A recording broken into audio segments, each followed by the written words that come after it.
So this is the first podcast of a series of podcasts on various areas of artificial intelligence, machine learning, and data science applications in finance. And I'm extremely excited to have with me Sanjay Bhatia today. Sanjay has been at the forefront of this industry in India and probably from the very nascent stage. And he has had a huge stellar experience of more than 16 plus years in various international banks, particularly in the risk modeling and risk analytics industry. So a very warm welcome, Sanjay. Thank you so much for joining. Thanks Nitish for having me here, and I was pretty glad to be part of this series and podcasts where we would create this awareness among different people who are the aspirants and mainly enthusiasts, and create some more buzzword around the already buzzy word. Yeah, absolutely. Right. I mean, really excited to have you with us in this show. And I mean, first of all, how are you doing? Right, absolutely fine. So I had traveled, but it was quite nice that we are part of this particular chat, and I'm pretty excited to go forward. And it's great to know that. I mean, you look so fresh considering your busy schedule, and I closely interact with you, so I know actually how is your schedule like, right? On a daily basis. So thanks so much for joining. It is really a pleasure to have you. Yeah, thanks Nitish. So I mean, the first topic what we would like to discuss in today's podcast is I mean, artificial intelligence, machine learning, data science. These are all buzzwords, I mean, in every industry, and particularly in finance as well, right? But when it comes to these terminologies, right, people get confused. So they don't understand exactly what is artificial intelligence, or what is data science, or what is machine learning, and what is the interlinking between all this, right? So first, we would like to understand about these terminologies and their interlinkages. What is artificial intelligence, what is data science, and what is machine learning, and what are the interlinkages? Yeah, definitely, and that is where you hit the bullseye, right? Because demystifying these cliché or these very coined terms which is now used pervasively is very important for somebody who is an aspirant. And my hello to all my data science, machine learning and AI aspirants, and those who are in general enthusiasts about the sea of change, right? So you rightly said that maybe this question haunt everyone as much as it haunted me or many of us when we started this journey. Absolutely. Right. So data science in itself is the genesis on which machine learning and AI has been built. Over the last decade, we have gone through an age of data revolution. So data science is a science of delving into data, mining the data, specifically big data, and both traditional form of data which is structured, as well as untraditional or non-conventional form of data which is unstructured, to infer and gain new insights. And those critical or crucial insights lead the business to drive new strategies, to build new algorithms, to create new capabilities, AI capabilities. Absolutely. Right? So that's where data science starts, and data science is a composition of so many tasks. Absolutely. Right. So you cannot typically paint everything as data science. It has its own value chain, where you mine the data, specifically big data coming in large volumes, large variety, large veracity, right? All that data is being mined. Right. So here I'd like to stop. I mean, for the general audience, this term, mining the data, I mean, what is exactly means? Yeah, so it's like digging a gold mine, and data is no more commodity. Right, it's a precious metal, right? So mining essentially technically means that you need to process a large amount of data somewhere stored in a way where it is a relational, you establish the relationship or interlinkages between various variables and various aspects of data. Correct. Right? Data is the new gold. Yeah, and obviously when you do that, you get to know what kind of network of data fields would work together Right. to create a new reality or new insights. Right. Right. So that's what data mining is. Right. We have multiple ways of mining it. Once we mine it and once we bring it on a big data platform, Okay. right, like Hadoop, Scala, Spark, right, what we essentially do thereafter is we manipulate the data, Right. right, we transform the data, Right. we aggregate the data, Right. right, we augment the data, right, we synthesize more data if there is a lack of data. Right? All of this are natural flow of things which succeed once you onboard this particular data. And then finally a data scientist, what he does is he put a statistician hat in a modern sense. Right? Right. He put a statistician hat in a modern sense, and then he tried to infer, evaluate the underlying distributions of the data, because this is a new form of data. And but through that inferential analysis, then he tells some story, which is called data science visualization and storytelling. Yeah, absolutely. Right? Again, stopping a little bit. So, I mean, I'll be a little naive. I mean, I'll be representing the audience, and I mean, since I have got somebody like you who has been in the forefront, have been probably worked from the time when data science and AI and ML started getting into the forefront, right? So, I would like to pick your brain out, like as a absolutely a naive maybe person who is starting out, right? I mean, I would like to understand one thing, right? So when you say new data, so what do you exactly mean by new data? I mean, was this data not there maybe like some years back? Or again, what do you exactly mean by new data? No, definitely that's a right question to ask, because this new data is generally used very vaguely as a term to describe this data which has never been experienced in the financial sector industry. Okay. Right? And what is this all about? Now, back in a decade back, right, the kind of per day data we were creating, through internet, primarily was to the tune of 1 exabyte, right? And by 2025, it would be around 500 exabytes. That's what. So per day, this much data is getting like the people are hearing this has context. I mean, if you can also explain like what is meant by exabyte, so that they can understand in context. Exabyte is that kind of a volume which is having 10 raised per 18. Right? Okay. So it is of that dimension. So this much data tsunami is flowing. This high, tide wave is coming to us. Right. Right. And we want to be splashed by that? Yes, absolutely. But are we prepared? Yes, we have to prepare ourselves. The answer is data science. Correct. Right?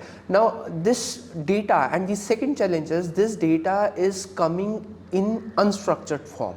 So let me even make that particular term a bit of disambiguous. Unstructured form of data is that data which is non-numerical data, like your textual data, video data, social media data, right? Low orbiting satellites, they send a signal, that kind of geo satellite data. So that data has never been used in finance. Correct. Right? And today, even IoT data, right? Even today reality is that the new age analytics, which is prescriptive analytics, is led by that new form of unstructured data. Right? It complements, right, the old form of traditional numerical data, which was time series data or some form of numerical data, which computer can understand. Now the challenge is coupled that we have to somehow train our machine so that they are able to process this unstructured data, right? And also train ourselves so that we would be able to understand and infer this data through some statistical analysis, like what is the underlying distribution, whether that underlying distribution is constant or changing over time. All right. So I mean that's part of it. So again, further continuing between the differences between. So that's where data science, maybe after data is analyzed, processed, right? It's inferred, right? Some key insights are drawn. Right. A data science create visualization out of it and tell you some story, which is called data science storytelling, which is a bit of creative part of data, explaining the data. Right. Now, when that story is out there, right, people can make decisions. Most of the quants people or risk managers can make decisions, right? What kind of models they want to build, right? What kind of techniques, ML technique, machine learning technique will suit that particular data. But before we go there, ML techniques, talk about ML techniques, let's understand what ML is all about. Absolutely. So machine learning is basically a way of training the computer without explicitly getting it programmed. Right. So the idea is that once you create that and once that machine learning algorithm is trained enough on the data set, then it need not to be programmed. It need not to be redeveloped. Right. So it is a self-learned, it is a self-parameterized, self-calibrated, and self-dynamically optimized kind of algorithm. So that's the unique USP of a machine learning algorithm versus the statistical regression or maybe other algorithms, time series models. That we literally do not require it to be reprogrammed every time. So that's why I said that without the need of being explicitly programmed. Understood. Yeah.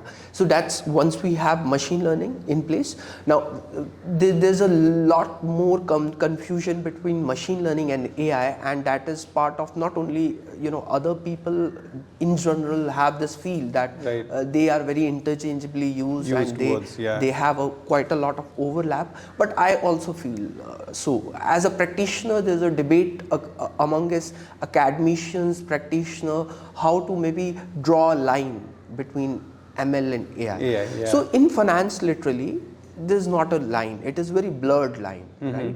Because AI is mostly, a way of creating human intelligence, human level intelligence. So what a human does, human not only receive the data, process the data, right, have some prediction or some estimation of what is going to be next situation, but they make a lot of judgments. They take a lot of perception, they form viewpoints, they take decision making, they do planning, they do organizing. So this part of human brain which does all of that, right, is AI. Right? So if you want to literally get the final fruit, juicy fruit of this automated decision, decision system making or algorithm making, you have to reach to that pinnacle where you would be able to create such AI, artificial intelligence byproduct, which would be able to take a decision like a CRO or like a CFO or like a chief investment officer of a bank or financial institution. So that's where AI comes into play. So on the top of whatever prescriptive or predictive analytics ML is creating, feed by the data from data science, right? The AI create strategies, how to run the bank, how to attune the business model with changing circumstances or changing markets. So that's where AI comes into play. So there's a interlinkage, clear interlinkage, and one feeds to another in a way of master-servant relationship, right? Understood. Yeah, and that is a matter of debate. Who is master, who is servant? That is for time to prove. Absolutely, absolutely right. I mean, that's quite well explained. Thanks so much for that, right? So, I mean, another common question that comes into people's mind, particularly those aspirants who want to start in this field, right?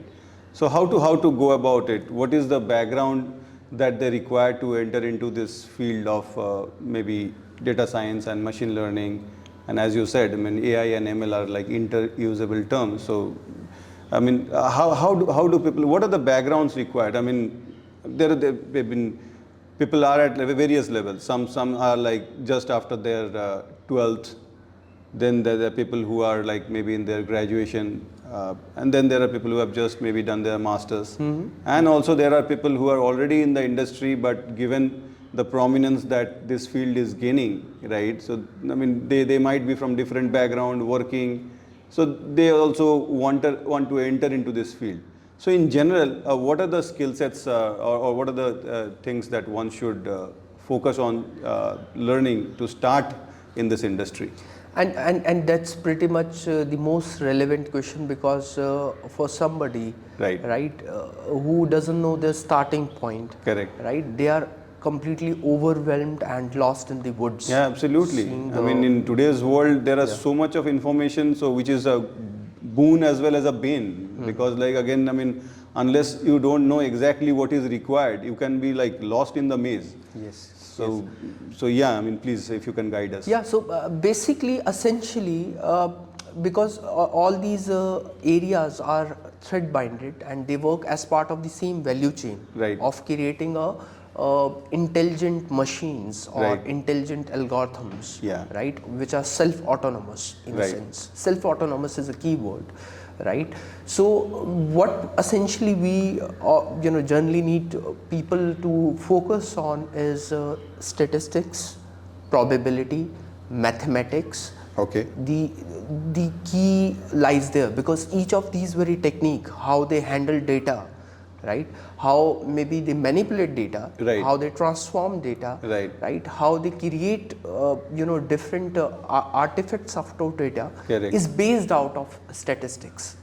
Yeah, Right. okay. Yeah, absolutely. And the major part is when you mention that alternative data sets, Right. or the new age kind of data, that is completely unknown. The distribution or the statistical properties or the empirical distribution of that is completely unknown. Okay. Right. So that's why every time, even more so, right, we need to wear our statistician hats, because gone were the days where you could simply imagine that everything is bell curve or normally distributed, or at max somewhat a kind of a distribution which is part of the normal family. Yeah. Right. We are living in abnormal world. Correct. So there would be many fat tail distribution, there would be many extreme value distribution like Gumbel distribution and other distributions. Right. And it is not for us to premeditate or to assume what kind of distribution a particular data would have. Right. It is for data to tell us. Correct. A data scientist allow data to tell them the story and further to convey that message to a particular modeler. Right. Right. So that's why they need to have a very pretty good hands on the statistical stuff, because previously in the old regime, right, people used to selectively read statistics, but now it's a case that they need to read everything. They need to be very comprehensive and exhaustively read the subject, because they don't know what is going to come. It's a Correct. surprise in the box. Correct. Right. So once you get it, so that is one. Statistics and probability is the key. Correct. Mathematics we use to the extent that where we optimize the model, like we do gradient descent algorithms, or Yeah. some optimization of the algorithm. We use mathematics and specifically the differential and integral calculus part of it, but that's not too intricate or too much mathematical. So functional programming, how you program different functions, Right. functional relationship, Right. Optimization algorithm, right, finding the minima, maxima. So mathematics is differential calculus and integral calculus, predominantly focus on those areas. Correct. But statistics and probability, I would say that my gut says that even today I go and revisit the books, right, to just get myself more into what are the possibilities out there. Right. So besides these statistics, mathematics, statistics, probability and mathematics, we definitely have a focus on programming. Right. And that form of programming is a bit of dynamic programming. Right. Absolutely. How you should develop the code so that it could dynamically react to the data. Right. Recalibrate according to the data. Correct. So that is dynamic programming, where Python is Python or Julia or maybe some of these languages has raised the level bar to such a level that they have all the potent libraries. So when it comes to programming, I would say to all the aspirants that they need not to, even if they do have absolutely no background, they need not to have some kind of skepticism around programming skill, because the current languages is no code, low code languages or Correct. easy to understand languages. Correct. It's not like a low level language like C, C++ or Yeah. Fortran, Yes. right? So there we have a pretty much a learning curve, but a smooth learning curve. But definitely for statistics, probabilities, mathematics, obviously if somebody is not coming from that background, Yeah. the learning curve would be a Little bit steep steeper. learning curve. Yeah, absolutely. Yeah. And I mean, as you rightly mentioned, probably one of the reason why these languages like Python and Julia has become more famous, or like again they are the most used languages in this field, is like, I mean, they're easy to use, Yes, relatively, absolutely. of course. Yeah. And I mean, amongst all these languages, I still, I mean, believe, I mean, correct me if I'm wrong, right? So essentially, I mean, Python is still the most used? Yes, Python in comparison to typical statistical learning languages, Right. R and SAS is the most used one. Right. And that is specifically built for the machine learning kind of task or data Correct. science kind of task or AI kind of task. Correct. But when it comes to Julia or Perl or some of these forthcoming languages, they are even going further. Okay. Right? Because when it comes to some specific kind of machine learning algorithms called deep learning or neural Yes. networks. Yes. Yeah, you need to estimate a lot of parameters. It is a high dimensional problem. A lot of parameters need to be estimated. Right. So there's further scope of how you can code efficiently, execute the code Okay. on a runtime efficiently. Okay. Right, and even debugging the code for a developer, for a code writer, these things are very important. Yeah, how absolutely. he would be able to debug the code, or how he would be able to develop that particular code or deploy that particular code, Right. on a cloud infrastructure, those kind of aspects. So the future language will further maybe enhance it or enable it to integrate with the broader ecosystem Okay. of technology, how technology is evolving in and around, right? All right. So is it fair to say that, I mean, at this point of time, somebody who is trying to enter into this industry, Python is like the good language to start? And then again, if they are trying to future-proof their career, then probably at the second stage, they might also start understanding these languages like Julia and Perl. Yeah, but my only point is that now there would not be any radical change. Okay. The Python has been simplified to an extent that, or the scripting is so that once somebody get their hands dirty, Right. and pick up a skill there, Right. it is easily replicable no matter what language would be.